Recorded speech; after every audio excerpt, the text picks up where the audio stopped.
ముగ్గురు ఆలోచనలు. అందుకని వారు కూడా ఎన్డీఏకి సహకరించారు. నిన్న మోడీకి రెస్పాన్స్ కూడా చూశారు.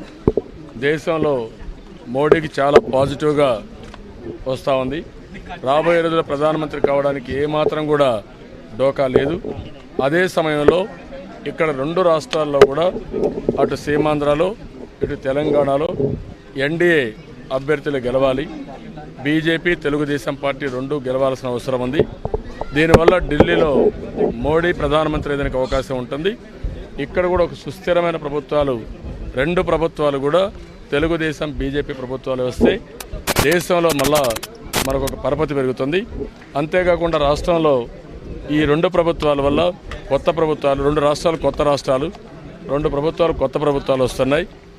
అన్ని విధాల వాళ్ళకి న్యాయం జరగాలంటే, అన్ని సమస్యల పరిష్కారం కావాలంటే ఢిల్లీ నుంచి సహకారం చాలా అవసరం. తెలంగాణలో కొన్ని సమస్యలు ఉన్నాయి. ఈరోజు సాగునీటి సమస్య ఉంది, కరెంటు సమస్య ఉంది, ఉద్యోగాల సమస్య ఉంది, లా అండ్ ఆర్డర్ సమస్య ఉంది. ఇవన్నీ కూడా పరిష్కారం కావాలి. సీమాంధ్రలో కొత్త రాజధాని కట్టాలి, ఉద్యోగ అవకాశాలు కల్పించాలి, కాలేజీలను రావాలి, అభివృద్ధి జరగాలి. అక్కడ పునాదుల నుంచి అభివృద్ధి జరగాల్సిన అవసరం ఉంది.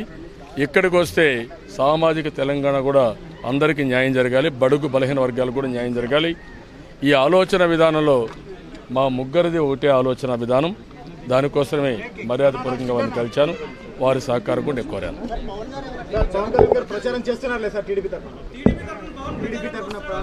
నేనేమంటానంటే, నేను వారి సహకారం కోరడానికి వచ్చాను. చెప్పాను వారికి, అందరి పర్పస్ ఒకటే, మనందరం కలిసి పనిచేయాలని.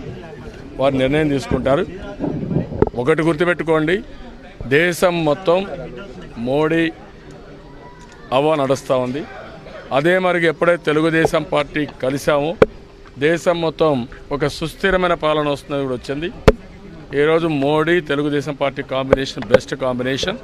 అందులో కూడా పవన్ లాంటి యువకులు, ఉత్సాహవంతులు, అంతేకాకుండా సమాజం కోసం ఏదో చేయాలని తపనుండే వ్యక్తి. అలాంటి వ్యక్తి వచ్చినప్పుడు ఇంకా కూడా దీనికి యాడ్ అవుతుంది.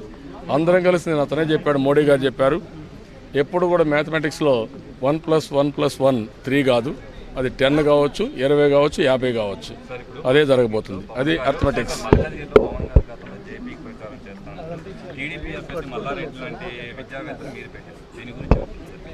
నేను దాని గురించి చెప్పడం కంటే కూడా వారికి ఏం చేయాలో వారికి వదిలిపెడుతున్నాను.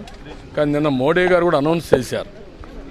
మా అందరి అభిమతం ఒకటి, అక్కడ టీఆర్ఎస్ పార్టీ కానీ కాంగ్రెస్ పార్టీ కానీ అభ్యర్థులు ఓడిపోవాలి, దానికోసం పనిచేయాల్సిన అవసరం ఉంది. అన్ని విషయాలు వరకు